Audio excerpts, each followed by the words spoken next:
গাজা উপত্যকায় ইসরায়েল ও হামাসের মধ্যে চলমান যুদ্ধবিরতি আজ তৃতীয় দিনে গিয়েছে। দুই পক্ষই যুদ্ধবিরতির শর্তাবলী মেনে চলায় পরিস্থিতি তুলনামূলক শান্ত রয়েছে।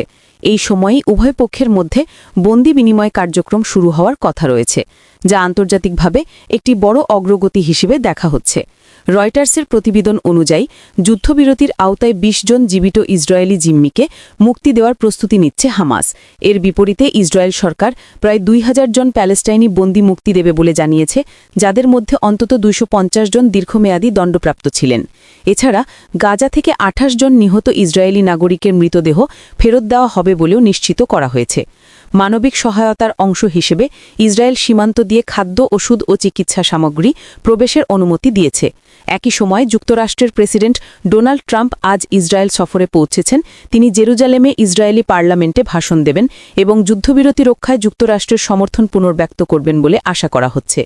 মার্কিন কর্মকর্তারা জানিয়েছেন, এই শান্তি প্রক্রিয়া সফল করতে যুক্তরাষ্ট্র ২০০ জন পর্যবেক্ষক সেনা মোতায়েন করবে, যারা যুদ্ধবিরতি পর্যবেক্ষণ ও মানবিক তৎপরতা সমন্বয় করবে। গাজার বাসিন্দারা ধ্বংসপ্রাপ্ত এলাকা থেকে ফিরে এসে ঘরবাড়ি পুনর্গঠনের চেষ্টা করছে। বহু আন্তর্জাতিক সংস্থা বলছে, এটি গাজার জন্য এক নতুন আশার সূচনা হতে পারে যদি উভয় পক্ষ চুক্তির প্রতি অনুগত থাকে। আমাদের দেশের অধিকাংশ টিভি চ্যানেলগুলোই দেখা যায় যে সঠিক তথ্যটি আড়াল করে মানুষের কাছে ভুল তথ্যটি উপস্থাপন করে। তাই আমরা চেষ্টা করি মানুষের কাছে সঠিক তথ্য উপস্থাপন করতে, এবং আমাদের এই উদ্দেশ্যকে সফল করতে আমাদের চ্যানেলটিকে সাবস্ক্রাইব করে পাশে থাকুন।